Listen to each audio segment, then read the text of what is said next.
Hello, everybody, and welcome back to the It's Pizza Time podcast. I am your host, iNDiGO. Today, I am joined by my co-host, Victor, whose camera's... Hello. Well, it's not my camera, it's my Mac, but yeah. That's That I use as a camera. Listen, Macs are the most expensive cameras. They're not even good cameras. No, they're not. But it has a camera, so. Okay, yeah, I guess. All right. And then my co-host, John, is joining us again. Guys? Man, you sound out of it. Going back to school has really hit you hard, I'm man. so dead. Like, I'm not even joking. Physics came on and everything. Man, this was like, you're already quiet, and I feel like you're gonna be even more quiet now, just because you're like lacking energy. No, Alright. I got you guys. All right. All Alright, John, 30 seconds. No, I'm just kidding. No, we're not doing that again. Oh no, that was painful. All right. Today we're actually joined by our very special guest, Julian Carisen.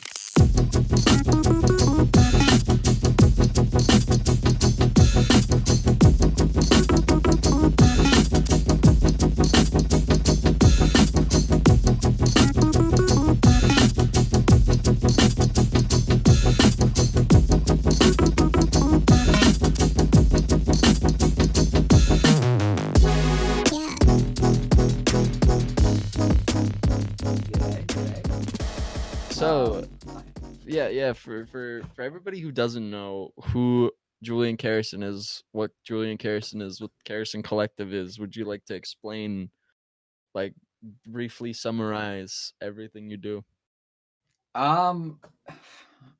Briefly summarizing. That's a. Oh, you don't have to brief. I don't know why I said brief. How Just brief I can summarize get, to it. be completely honest with you. Look, so No, you have to summarize Carisen- everything you do in 2 sentences. Yeah. That's it. Julian Carisen.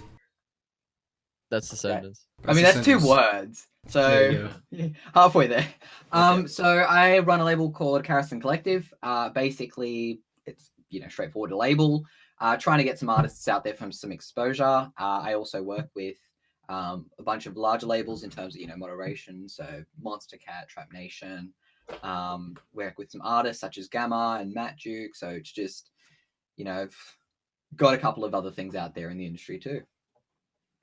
Is that brief enough for you? No, that's perfect. This is exactly what we wanted. At least you didn't drone Awesome. on for like 8 minutes. So Good. maybe it is better that it was short. Maybe it's worse that it was short. Who knows? Touche. Yeah. So, fuck. I just blanked out for a minute, but I guess I'll just jump right into the fucking the precursor question. The first thing that we ask everybody being, what is your favorite kind of pizza? That is, it's not something that I've really thought about, to be completely honest with you. I mean, right now I've got like, I'm having leftover pizza for breakfast. I'm having like I think it's Hawaiian. Yeah, I think it's just. Oh no, it's a barbecue Hawaiian. Barbecue sauce. That's the first pizza that has ever been on the Pizza Time podcast ever. Really? Yeah. Is it? Yeah. Oh, yeah. No Well, one's officially.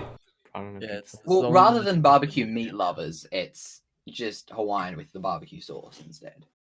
Well, that's the first one ever shown on stream. I don't know if Is like barbecue sauce commonly used? Because you're now in Australia, so is barbecue sauce like commonly used with different?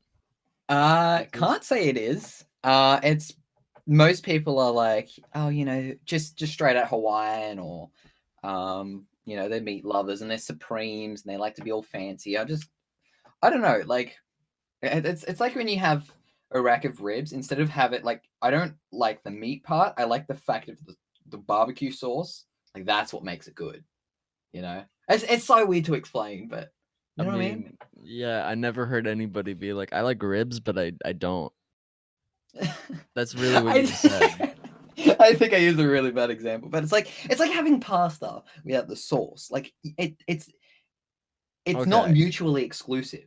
I feel that. I mean, then again, yeah, they need to be together in order for them to be enjoyable. Because you can't just down marinara sauce and then you'd be like, oh yeah, that's good. I mean, you can. It just probably It wouldn't end taste. well It for wouldn't you. taste. It would taste good.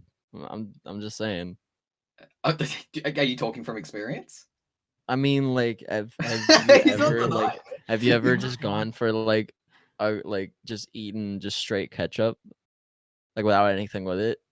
It's not I good. can't say how. You know what? When you say that, though, it reminds me of when people, people find out I'm from Sydney, and they're like, "Oh, do you like Vegemite?" And it's like, well, yeah, like I can have it on toast, yada yada. Like it's good in small portions. And But like, yeah, but I've had it once and it's gross. And it's like, yeah, but how did you eat it? Oh, I just tried it by the spoonful. You ate a full spoon of Vegemite just like that, and it's like it's like having butter. You don't eat butter on its own. You put it on toast. Oh, That's is that how you it's eat like- it? Oh Never mind. yes, No, I'm yes, just kidding. that's how you eat it. you don't take fucking you don't just like take the jar and just like stick your hand in and just You shovel know it in. what? I've seen people do that, and as an Australian, it makes me feel ashamed. The thing But is I that it's don't- not only Australians that do that, because Australians can't be that dumb.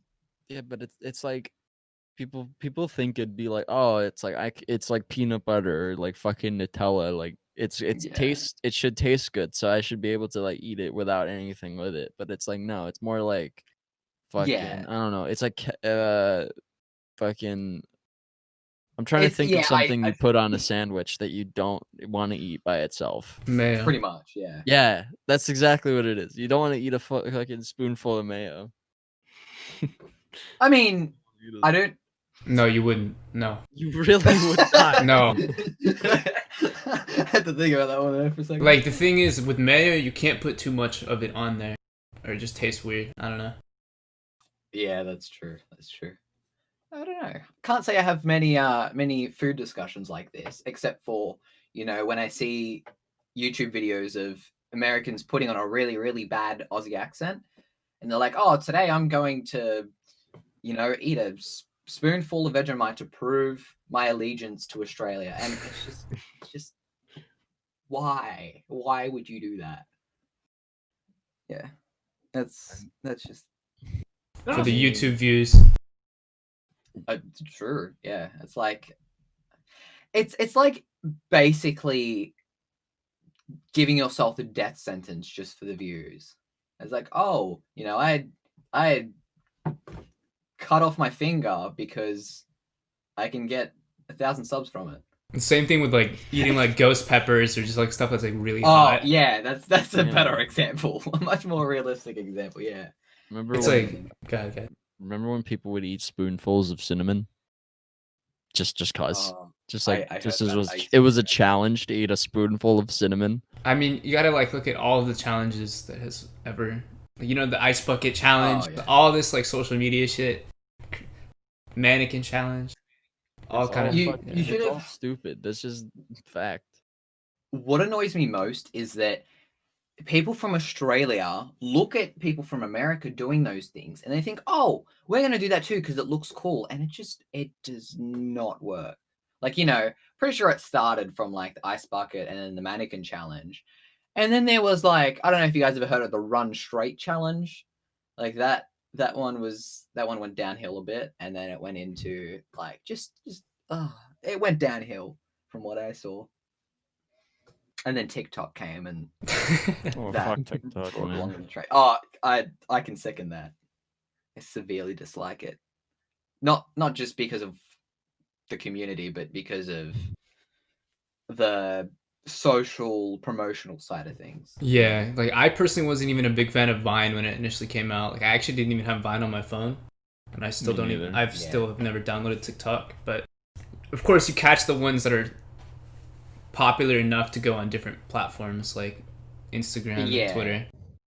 But I mean, the problem with that, right, is that as someone that looks at social media from a business standpoint, like as much as I have, my own personal brand on Instagram and Twitter and all that, I still use that for for the label and for my own brand. But something like TikTok, I don't see the value in that. You know, like I didn't have Vine, but I enjoyed watching the Vines that were entertaining, you know, seeing people coming out with comedic content, you know, and I enjoyed that. And that was something that people liked doing. But the problem is I find with TikTok is that it's gotten to a point where it's not even content half the time.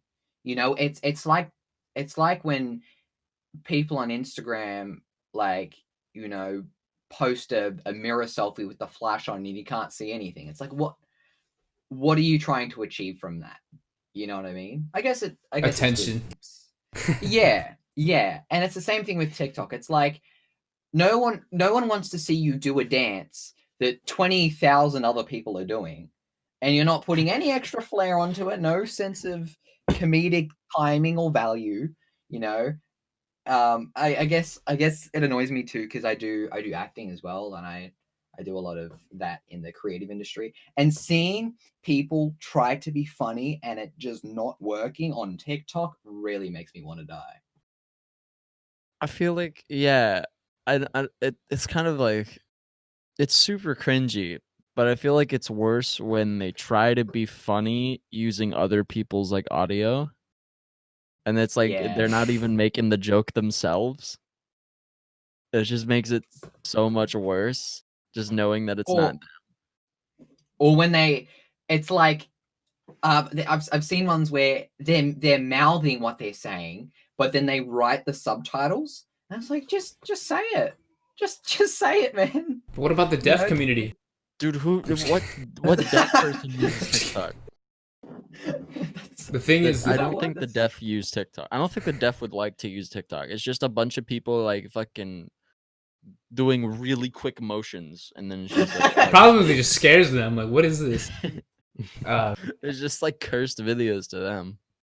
Right? That's true. The sad thing is that you also have the people that'll sit there and like learn TikTok dances, I guess, just to do it like once. Like they'll spend hours. Imagine having like family time and then your sister or someone's just like, you know what? I think it's how about we all like learn this TikTok dance together and we'll post it online. Dude, what do you mean? I want to dance like Pokemon. That's fun. I thought we're not allowed to bring up things that are political. I'm just kidding. Whatever. There goes a conversation. Oh no. No, but like with that, the problem is, right, it annoys me so much when I'm in the middle of, like, it's mostly drama class. When I'm in the middle of drama class and I'm just, you know, doing my work, and then you see someone pull out their phone in the middle of class, like lean it up against their desk or something, and then start dancing. And I know exactly what it is. I know exactly what they're doing.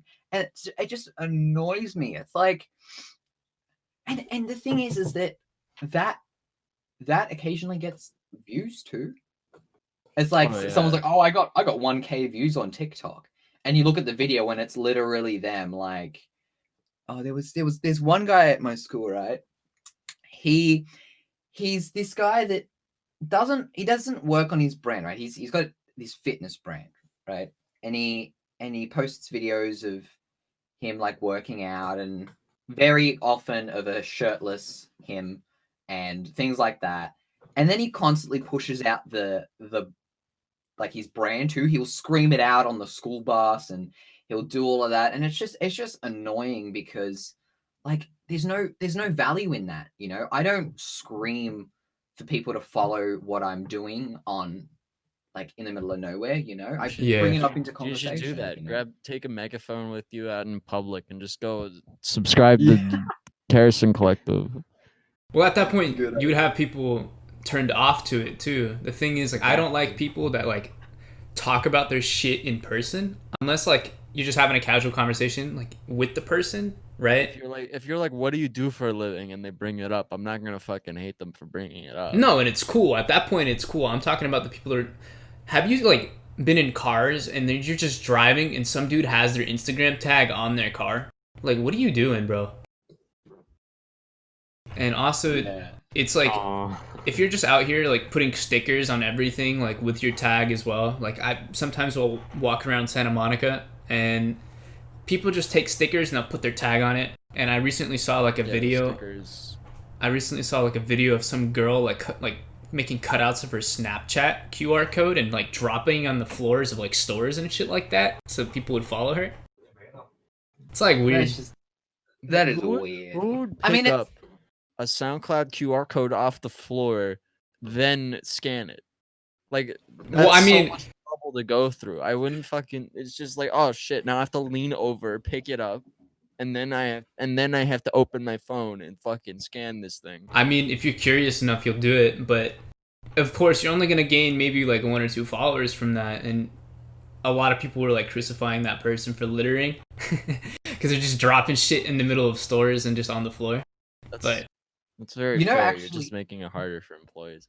And continue, Julian. Oh, I was gonna say, back in the day, back in the day. 5, 6 years ago, right? This is when I first started like production and like my business side of things. I actually, for fun, used to get like the Snapchat QR codes, and I could edit it. So you know how it had the like the dots on it, yeah, like the Snapchat QR code. I used to edit it, so instead of having the ghost in the middle, I could edit it to whatever image you wanted, and I would go around and do it for friends. And I was thinking, I feel like someone could actually make big business in that. You know, just yeah. getting people's QR codes and editing them to like, you know, look pretty with different colors and different avatars and stuff. Like I remember doing that back in the day. It was interesting to say the least. It's like, yeah, QR codes are those like code things for any site, I think, or it should be. If anybody can customize them, you can make money. I just fucking. There's also like fucking all the. I don't know why, but I thought of the fucking memes with the Spotify scan codes. If you've Oh seen yeah. those. Have you No. like? Yeah. It's just people fucking like making the Spotify scan code out of just something, and then it's always fucking what's that song? The fucking it's replay or whatever. The one that I know what you're talking about. that song. Yeah, I get Fucking they would like fucking saw a dude 3D print the code and saw another dude cut up a hot dog into like small strips and then scan the hot dog. yeah, but then you gotta figure that person took the time to do that. You know what I mean? It's just Yeah. like, come on. That is a lot of dedication. I've never seen or heard that before, but it sounds Dude. like it would have been painful. It's like TikTok is weird because there's like multiple sides of TikTok apparently. My sister is like the TikTok aficionado of the family, I guess. Of course. And yeah, I've had a lot from it too. there's a gay TikTok and a straight TikTok. Wait, Which what? gay is like the gay TikTok is the funny TikTok, and then straight TikTok is the cringe TikTok. But what defines it as gay and straight? I Like, don't what? know. I think no it's idea. probably by the people that you follow, because of course YouTube and every platform for every single person is different, right? So my YouTube recommended list and people that I watch is of course probably a lot different from what you would listen to or see. So it's probably like a string of people. I bet there's like how to get to gay TikTok or some shit, and you'd have to follow these specific people, I guess. Maybe like Jeffree Star, Shane Dawson, or someone. I don't know. That's But so weird. That's yeah. like such a weird concept. It's like there's a secret society within TikTok. Well, yeah, like also think about like how EDM Twitter is the thing, right? Like people who don't know about EDM Twitter don't know it exists, but the people that I do don't know it the exists. the way I've had it described to me, it's like it's different than that. It's not just you following certain people. It's just like you just somehow end up there. I don't Yeah, with enough understand. content that you consume, of course, it's gonna tailor stuff to you, right? All right. You know, on top of that, right, I will say, I've found that since TikTok has become so big, my Instagram feed has become much more content heavy. Like the thing is that I have about like 1,400 followers, right? Which is all right. But the thing is that whenever I post, I want to post something that people can grab value from. You Right. know? And it sounds ridiculous because it's the middle of Instagram, but it's like it annoys me how something that I spend so much time on making, like, I don't know, a mashup or something, won't nearly get as much likes as, for example, a girl posting a mirror selfie in a bikini. You know, like it's such a weird comparison, but you know, you see what certain people are looking for in the social media side of things, and it goes downhill. If you want more views, you just gotta do a mashup video in a bikini, and then there you go. Yeah, that's how you win. You know what? It's not a bad idea. Yeah, and of course, the saying is that sex sells, of course. So, Dude, and we're a bunch of apes too. Like when we look at Instagram, you know, of course, I like the mashup, but you know, some person might skip over the mashup to look at some models, you know. You know what though? On top of that, it's weird how, like, I actually completely forgot what I was going to say. Move on.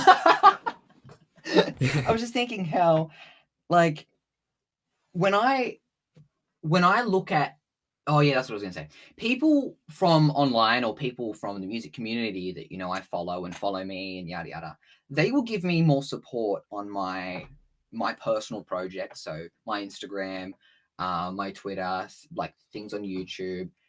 People like that will give me way more support than people I know in real life. You know, like in my terms of my personal life, I barely have anyone that, you know, actually backs me up in what I do. You know, and it's a bit sad because No, I feel that. No, it's Yeah. definitely a true Dude, statement. like fucking both me, Victor, and John can attest that like no one, like barely anyone we know personally, fucking watches this shit. So Yeah. And then we do have like a couple people that we don't know that like are like die hard fans, I guess. dude, Great Britain, if you're watching this right now, we're looking at you. Same with Wobble ISS. Yeah, big fan. yeah, the two of them. Yeah, I've watched a couple of episodes myself. Like, and I like the dynamics. You know, nothing's worse than when you see podcasts or even interviews of like famous people where the interviewers, like, it's like you can't have conversation with them. Oh know, yeah, I don't and- like when it's too professional. That's when it ruins it. Yeah, I gotta agree with you on that. That's one. what makes us great. We're unprofessional and our production value is shit, but we're fun.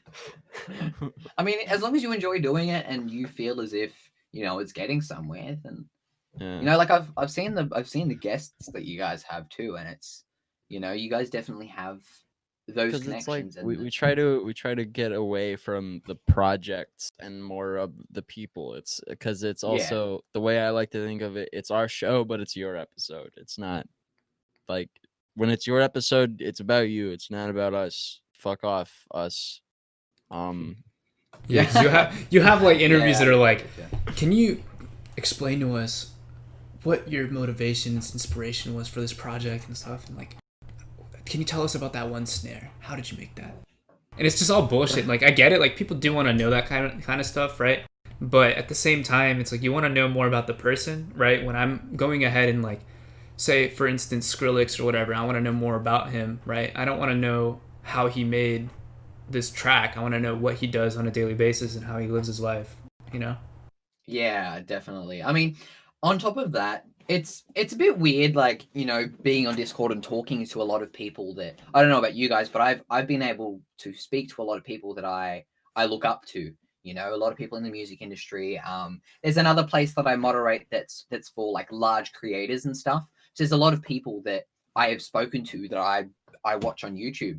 You know, and it's such a surreal experience. But when you get used to it, you know, you guys having interviews with, I'm sure, people that you look up to and things like that, when you do that, after a while, the people that you look up to, you start talking to them more as a human and less of a, you know, this superficial idol. Exactly. You know, it's so weird to say, but like, even when I went to Monster Cat HQ like 2 years ago, it was such a surreal experience because it was something that I had I'd been supporting the label since it like literally first started, you know, and then going to their headquarters and meeting the people behind it all, you know, it was an awesome experience. But I was able to, like, because of my experiences with those people, I was able to talk to those people like they were human, you know, and that it makes it all the more enjoyable.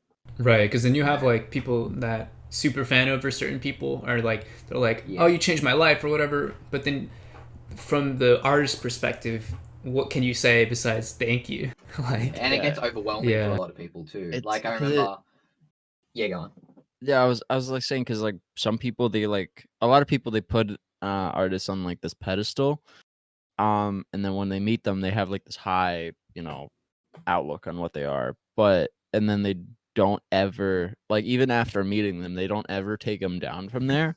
So even if they were to meet them Yeah. like multiple times, they would still like have this high image of them, even they though might they're even just a raise it person. too. Yeah. And like you said, like they don't really know anything else to say but thank you. They're just kind of like, all right, cool. Like fucking like I mean if people come up to me and they're like if people were to come up to me and be like, "Oh man, I really like the podcast." They'd be like, "All right." Yeah. I can't It's like think. I can't even imagine that happening. But it You know wouldn't, what? but like it's still like Yeah. when people say like fucking dude, I love fucking it's pizza time. It's so good. I'm like, "All right, Thanks. it's just a comment. It's just a comment. That's all it is." Well, yeah, like the thing is with that, right? I'm also not quite used to people. I guess no one's really used to people saying to them, you know, I really love what you're doing. You know, I listen to it every day, or I listen to, like, for example, me, I listen to all the labels releases and all that kind of stuff. When it's someone that, you know, isn't in the community and it's, you know, someone that I know in real life that says it to me, like someone said that to me yesterday from my school, and, you know, I didn't know what to say. You know, Yeah, you're like it's an awesome feeling, but it's like, you know, it's yeah. it's more like you're just thinking to yourself, "Why?" yeah, Yeah, yeah, and then you start to think about what those big artists are thinking. You right. know, like since I've been talking to since I've started like modding Gav's server and talking to him, you know, the more that I realize that he's literally just as crazy, if not crazier, than half the people I know. You know, and it's awesome to be able to have these human connections with people that are so influential in your life. You know, Yeah. it's like when you ask people, "Oh, who are your idols?" rather than saying, I don't know, one of the Kardashians. It's saying, "Oh, you know, it's my mother or my father." You know, because they have that human connection. If that makes sense. Yeah. If your idol is one of the Kardashians, like I'm sorry, but you're wrong. You are incorrect. Listen, You are incorrect. listen. Kylie is my idol because she's got that money. I'm just, I'm just kidding. She's on that He's a grind. self-made millionaire. Yeah, Dude, but like, I want to sell a video. I want to sell my sex tape for like millions. That's a dub, How much? isn't How that much what are you planning on OnlyFans selling it is? for then? dude. We Pizza Time OnlyFans when Oh God! God. We just it's post it's pizza. just Special it's guest. just pictures of me eating like DiGiorno pizzas. That's it. Here we go. Here we go. Your first Fully photo. You ready? clothed. Your first guest photo. There we go. That's the thumbnail. There you go. You're welcome. You know, hold on. Wait. Almost No, there. please, no, please.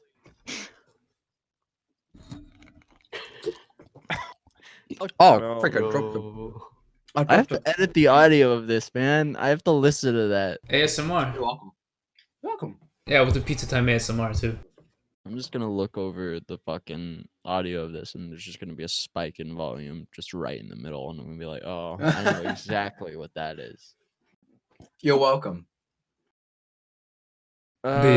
Talking to, at least for me, going to these shows and like talking to the artists themselves after the show, kind of opened that up for me too. Just like realizing that most of these people are just normal. They're just kind of chilling. They don't know why they're there either. They're just there for the show, right? They don't really expect people to like come up and be like, "Oh, I love your shit," you know. But yeah, I have been with people that go up to their artists, because I went to like a Marion after party, and at one point this one girl came up to him. It's like, oh my god, like you helped me so much and whatever, and like all he could do is be like, thank you, you know. And it's fine. It's definitely weird having your project that you spent a lot of time on, right? But you probably don't have the same amount of emotional connection to it, I guess, as other people would. I don't know.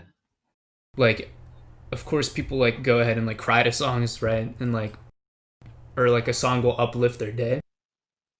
But the artist never sees that from their perspective until they go to shows. I guess with that as well, it's more the experience and the attachment that they have as a memory associated with that song. I know a lot. Like Right. you listen to any, I don't know, Shawn Mendes, and they're like, oh, you know, it's so influential because I used to always listen to Stitches when I broke up with my boyfriend or something like that. Yeah, they I mean? attribute it to an emotion. Yeah, it's like when I listen to the first few releases on my label. You know, it's so simple and straightforward, but the fact that like, you know, it marks such a like significant time to me.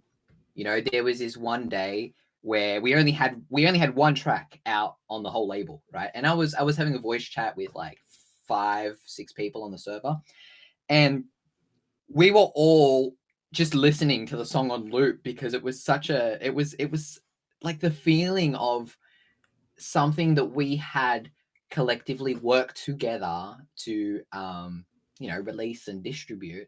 It was such an awesome feeling, you know. So every time I listen to that song, it brings me back to that one voice chat where we were literally just listening to it on loop, Right. you know. And if I look at my my Spotify stats and I go all the way back to June, I just see the one spike Yeah. from the one day that we were all listening to it. It's a good feeling, you know. Yeah, and like of course songs definitely attribute to memories, right? And it's really cool to see how like physical items are just like not even, well, music isn't even physical unless it's a vinyl or whatever. But it's really cool to see items possess memories, I guess, right? Because I was watching this one interview. It was about like watches or something, and I think it was like Robert Downey Jr. Like he would buy watches for certain movies, right? He was doing. So like he has a watch for like Pirates of the Caribbean 1, right? So every time he looks at that watch, he remembers that time period and like his feelings and memories about that, right? And it's really cool to see. He was in the first Pirates of the Caribbean movie. No, I meant someone else. Fuck. Johnny Depp. Johnny Depp, yes, but I think the interview was about what's it called? Robert Downey Jr. So I'm thinking about Iron Man. I just watched Pirates, that's why I'm thinking about it. But yeah. Pirates of the Caribbean fire movie. Yes. We just rewatched it. So good. Bro, I need to rewatch those. Those were like the childhood for me. You know, I never actually watched any of those movies. I got scared a lot as a kid. Like, Same. No, I'm talking bad. Like even now, I don't like watching horror. Me neither. But it's just terrible that like I used to get scared when people used to play peekaboo with me. Bro, You know, when I was 4, I was scared of Dr. Seuss. I was scared of Dr. Seuss books. The art style scared me. Really? Yeah, the art style. You know what? I can me. understand. I can understand why. It's very trippy. You know. Yeah, I was like, I don't like this. Now I look back at it, I'm like, what the fuck was I thinking? I was scared of Alice in Wonderland, you know, with the Cheshire Cat fucking crazy colors and stuff. Oh, that'd be. Oh, yeah. Dude, shit, that fucker is scary. Yeah, and like the whole idea of her like going somewhere and she falls into the woods and stuff. Yeah. Just falls down a hole. There was this one video game. It's called Pajama Man Sam, right? I was scared of that shit too. What is with you and games that like nobody has ever heard of or played? They have, and they have a big following. Listen, Disney the Jungle Book 1996 edition. Listen, let me tell you about that. I never played it until recently. You know, I used to be one of the, okay, I don't, it's a really, really weird story. So when I was a kid, I would get so scared whenever I played the PlayStation 1, right? That when you know how I did the PlayStation 1 startup sound, It's just so loud. the little twinkles and stuff. Mhm. Yeah. Whenever the logo would come out once it loads the game, I would always hide under my blankets or like run out of the room. It's not that I was actually scared of something happening. It was just like I don't know what it was with PlayStation 1 and 2, but the startup sounds were always so like atmospheric, and that made me feel really, really tense. It's such a dumb example, but like I used to always get freaked out by that. I got scared from like like Monsters Inc. I'd get scared from like there were some games on PlayStation 2 that I used to get scared of. Like there was just a lot. I don't like any kind of you know any atmospheric stuff. Like I played The Last of Us like a month or two ago, the first one, and it took a lot out of me to play that. Like it's a Really? good game, but like my gosh, was it torture to me because the atmospheric stuff, it killed me. The thing is, I- go ahead. I hate games that are like horror related, but it's like even worse when it's just like you just feel uneasy when nothing is happening. Yeah, That's because like you the shit expect that something fucks me that's over. going to happen, right? Yeah, it's like it's even worse when it's just like nothing is happening and like you're just like, oh, everything is okay, and then suddenly it's not, and then Yeah. that is terrifying. You're just like, fuck. Yeah, I was gonna say that like That's I the loved fun part about it. No, Right. fuck that. Like, I don't want that shit to happen. I don't want to be like, dude, that's like, it's the same thing. It's like, hey, you know what's fun about like walking to the store when you just get shot that time? Alright, yeah, I that's don't. different. That's an I don't know. extreme example, but okay. I was I'm- gonna I'm say like I pushing love the immersion, like of just like being in it and just like knowing anything Yeah. could happen. But I particularly don't like the horror genre as well, like in terms of movies. No, come on. But for games, I don't really mind it that much. Like I like Amnesia and I like Resident Evil, but they're not like the first games that I would pick up, and they're not my favorites. But I do love like games that really immerse you, and those games really do. Yeah. I mean, I don't know about you guys, but I have a very varied sense of like game preference. So, as I said, like I was playing The Last of Us, and that's probably one of my favorite games now. That The Last of Us and like Tomb Raider and a lot of those strict story-based games, but combat orientated as well. Like I like those, but my general preference is like the party games. So like, Human Fall Flat, Gang Beasts, Right. even like Fall Guys now, If you can have fun with your homies, that's a good game. Like, pretty much, and it's the it's like general. if you don't need to know anything, if you and your friends don't need to know anything going in, and you just go in and have fun, that's a good kind of game. Yeah. I mean, everyone prefers to be playing games with their mates rather than Yeah, straight I out mean, playing it on their own. Nobody Yeah. fucking, but it's like those games in particular because nobody like needs to know the fucking lore of Fall Guys. Like, guys Listen, fall. That's I want to it. know. I want to That's know the all you lore of need. Fall Guys. I do want to Maybe know maybe it's what the lore secretly a is. Where'd they horror. come from, dude? Maybe it's a horror backstory. It's like they were all once people who were constantly put through trials like Portal games, and then they all slowly became so numb that they It's yeah. Fall Guys is just a metaphor for sperm in the egg. That's entirely what it is. Okay. I have never, out of man, nah. all of the different theories of Fall Guys, I've never heard something as weird but accurate. That's No, really definitely. just what it is. Listen, you're fighting everything for the crown. You know. You're racing everybody else to get to the fucking end, and there's only one winner. That's like how that works. Yeah. Listen, it's been in our nature this whole time. Listen, that's why we like it so much. We like being the winner. Yeah. That's crazy. I mean, you know what though? It's fun when like even those kind of games, you can watch people play them too. Like it's weird to say, but even though I can't get Fall Guys because I'm a bloody MacBook Air, I still enjoy watching other people play it. You know, Right. like it's one of those games you don't need to commentate much for because the game provides so much of it. Whereas if you're playing something combat based, something like an FPS or something like that, you need to be able to entertain your audience a lot more. You need to be a lot more, I guess, engaging. You know what I mean? Whereas party genres kind of provide that for you. Yeah. Yeah, even in like Call of Duty, like Warzone, right? So you gotta like always be kind of talking in a way because there's so many empty moments, right? So Yeah. Well, yeah. Then it goes into like the streaming genre, and you watch people streaming, and you see the people that have got tens of thousands of views, and they're entertaining. They're always talking about something. They're always up and at it. And then you see those people that are struggling a lot more, and they always complain about why am I getting views. But then you watch them, and it's like, they're just sitting there playing the game. People want more than that. they want a People want more personality. than just- Yeah. Exactly, and that's like I've been wanting to get into streaming once I actually get a decent computer, for a long time now, for like years.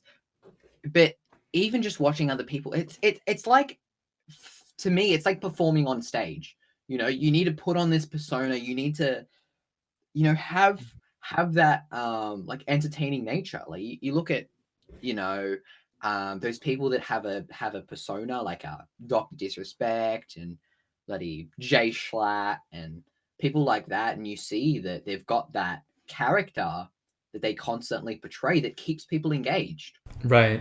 Because even like not artists, people like train wrecks, even if they're not doing anything, but they're just putting the camera on their face and they're just kind of sitting there and talking, they're entertaining, like even if they're not playing anything. Like I don't watch Twitch streams just because it's a waste of time.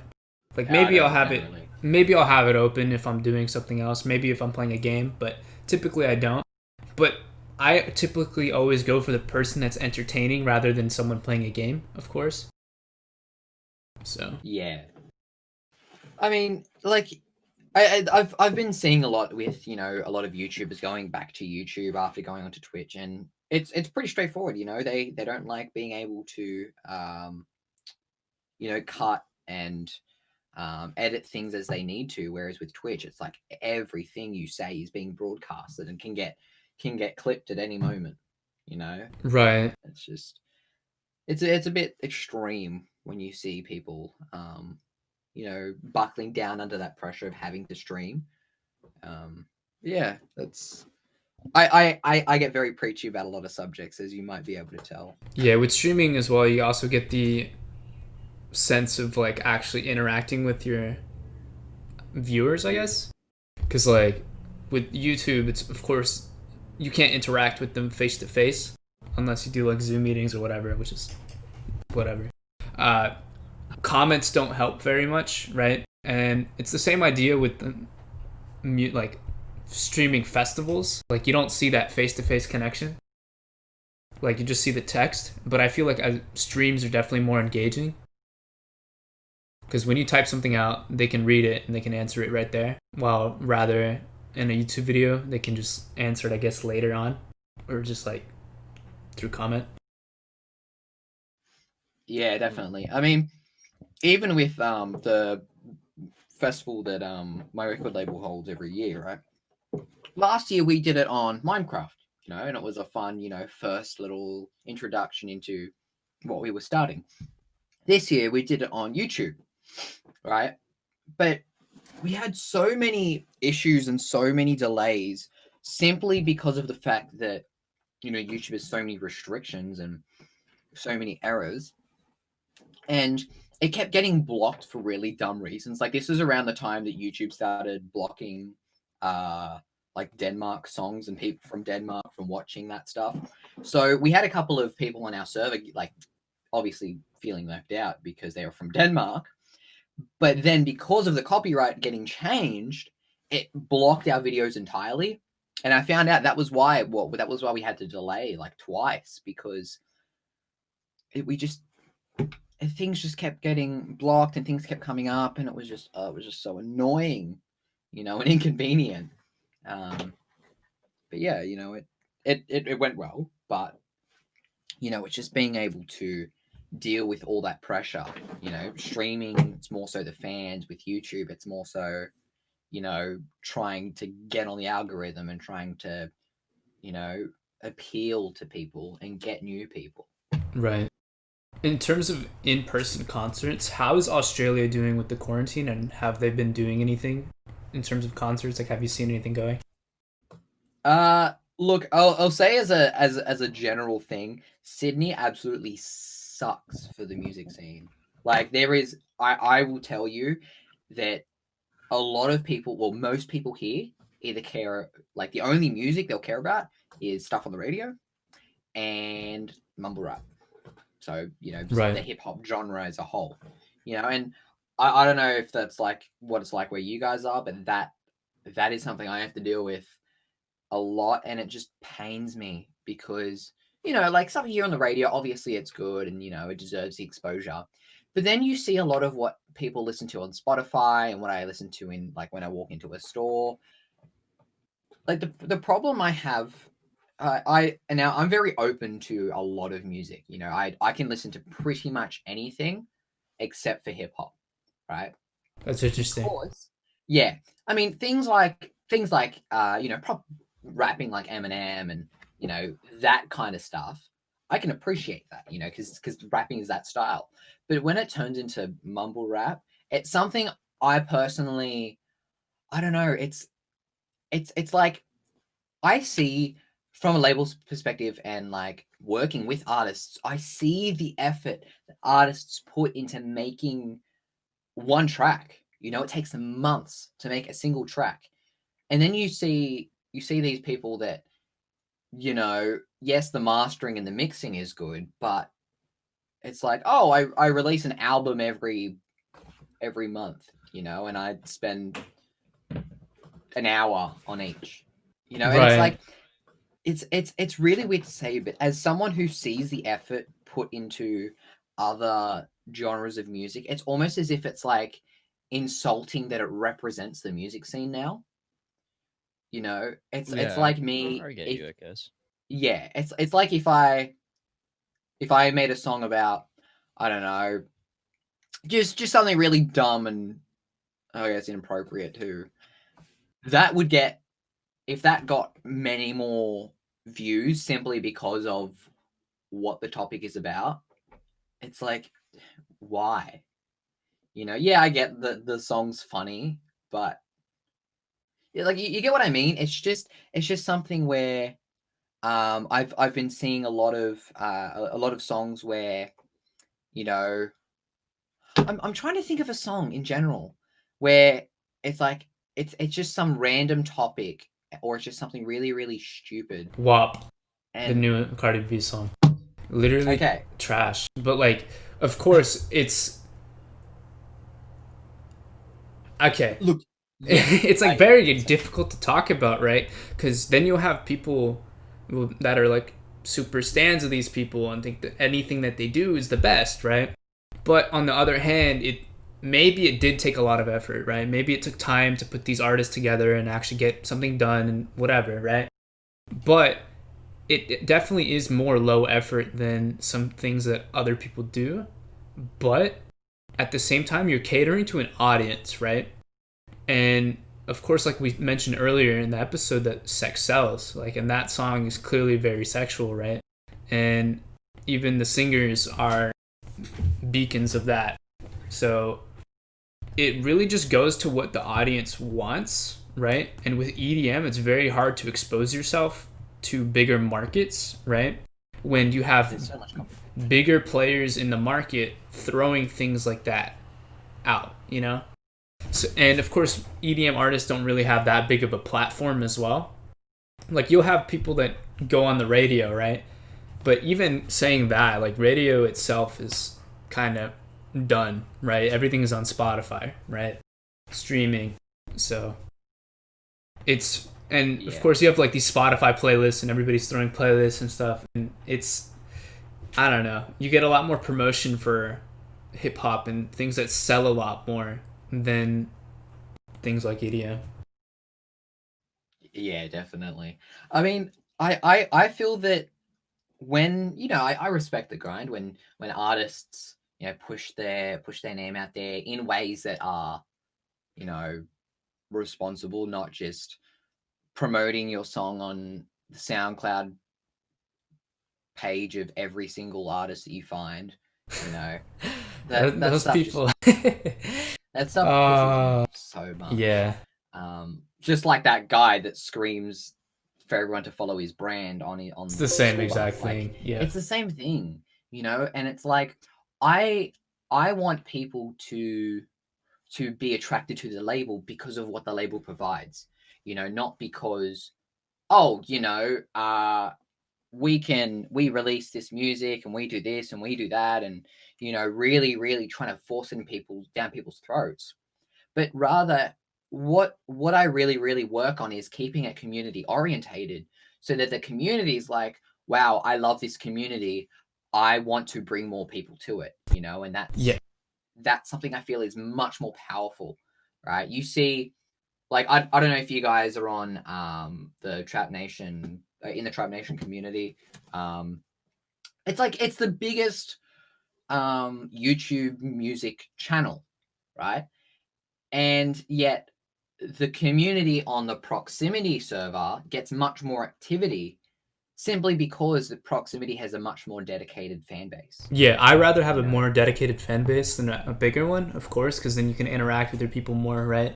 And Yeah, for sure. of course, when it goes into monetary value, those people will be down to like pay whatever. Like in terms of just like, say I put out a vinyl or a T-shirt, those people will probably buy it more than the bigger fans that only listen to the song. Oh yeah, definitely. Yeah, I definitely get that. And that's another thing with like having artists as well. I'm very big on making sure that my artists are happy releasing on the label or are happy getting their name out there.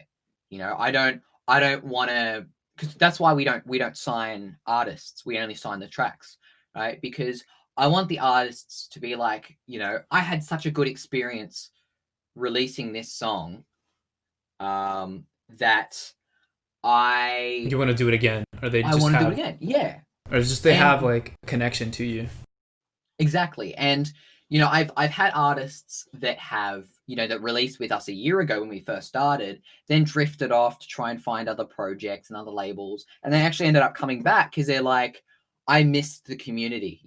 Yes, the label is smaller than I would probably want, but I find that it's much more accommodating for me and for what I'm passionate about, and Right. that's something that I understand, because I get the label isn't that big at the moment. I'm currently working with people that work with game development, people that do big YouTube promos. Get me in a Rocket And League. I'm just kidding. you know what? That would be awesome. I mean, I guess for that kind of stuff, we just need to get more music out there. Of course, everything grows as things are coming out. Of course. Oh, for sure, for sure. Yeah, but it's like it's all about just making people want to be there. Because my server Definitely. started off as me inviting people, me talking to people and being like, hey, you want to join this community, bring it into conversation, kind of thing. Now it's gotten to a point where I just focus on building the community, and other people invite them because they enjoy the community. Is that like, Right. you get what I mean? Exactly. Yeah. Yeah. And that's the point you want it to get to, right? You look at the Monster Cat community, right? That has grown from people saying, oh wow, I love this music, you should listen to it, and then it grows from there. Right. It's not your word of mouth, it's other people's word of mouth. Exactly. And I feel that's much more powerful when it comes from someone else from another perspective.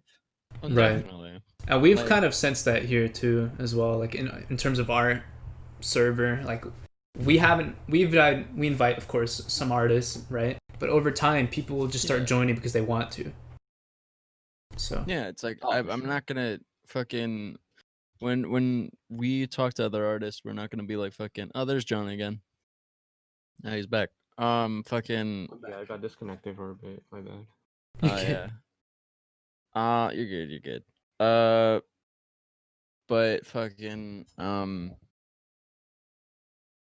when we talk to other artists, we're like, hey, we're not like we don't want you to fucking we like we're not gonna ask you to fucking go. It's like, oh, you know this guy. It's like ask him if he wants to come on. We're not gonna fucking do that because it's like that's kind of shitty to do. But it's like if you want to, that's like up to them. Or rather, we don't say it, but it's like that's kind of the unspoken thing. It's like if they like think highly of us to like actually recommend that somebody sits down and talks with us, that's like fucking that's like really awesome and also probably even more like credible. Because what the fuck are we gonna do? I'm just a dude that fucking spam comments. I'm just gonna go like, hey, we had this guy. You want to come on? No. Yeah, definitely. And I feel like, yeah, as I said, it's much more valuable when it comes from someone else. And I guess when other people see that, oh, like someone that I look up to a lot is Paper Skies, for example. Seeing him on the podcast, that made me think, like I really want to do an episode, and it's something where other people would see large names and be like, I want to be there, because if those bigger names are there, then that must mean it's something good, you know. And even talking back about the music festival that the label held, we started by asking some larger artists, and from there we went to the smaller artists. We're like, hey, we have this person, this person, this person at the festival. Do you want to do a mix alongside them? You know what I mean? And it gets the intrigue out through that. It's a bit weird to explain in theory, but Yeah. it works. Yeah. All right. Well, I think we're reaching around the end of our episode time here.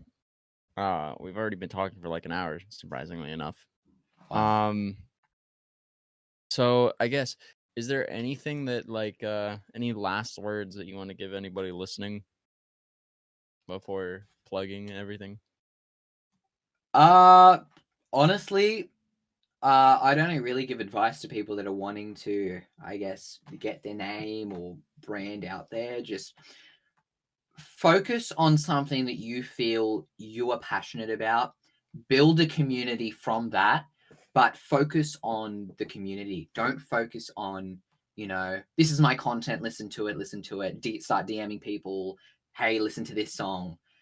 Focus on building the community, hold events, start caring about other people's lives, and I feel like on top of that, if you're on Discord, for example, look at the self promo channels and not only just look at it, but comment and actually give some valuable insight to that, because I've found so many artists simply through looking through self promo channels, because when you put an interest in other people's lives and make them feel welcome, they are going to have more of a drawing to what you can provide, and I feel that's something a lot of people lack nowadays, empathy and actually caring for other people. Yeah. And if you're out there and you want to get your name out there, my first advice is build a community and build relationships, not build connections. Yeah, be a part of something, because then when you support someone else, they'll end up probably supporting you. So. Oh, for sure. And that's how I found so many people onto the label, or found people to help in an event with another label. Just being able to support people. I've reposted and liked things on SoundCloud, something as simple as that. It doesn't have to be you sending them money. Just showing that you care is all that matters. But yeah, I think Definitely. that's probably the last preachiness The last bit of preachiness from me. The last preachiness of the episode. Yes. Well, then I guess, Julian, would you like to go ahead and plug everything you got? OnlyFans.com/Julian Carisen. No, I'm just kidding. I would be concerned if someone started searching that out right now. No. First of all, if you're interested in checking out the label, we have our Discord server, Carisen Collective. Otherwise, you can check us out on YouTube, Spotify. We have all of our releases on Spotify, iTunes, SoundCloud, all those platforms. And we also have a website. If you want to check us out or even submit something, whether that be a song, a track to get promoted on our podcast, just go to carisen-collective.com. And you'll find pretty much everything that we have going on there. But yeah, I think that's pretty much it from me. Our community is mostly centered on Discord, so that's probably the best place to check us out. All right, sick. Well, everything for Julian will be down in the description of wherever you're watching this, listening to this, except on Spotify because it doesn't work. Fuck you. I've had that issue too. Yeah, it's like, just fuck it. It doesn't work. I don't bother. And then everything for us will be down there. Everything for the podcast, all of our individual socials and shit like that. But yeah, thank you, Julian, so much for coming on, and thank you everybody for tuning in. And yeah, we'll see everybody in the next episode.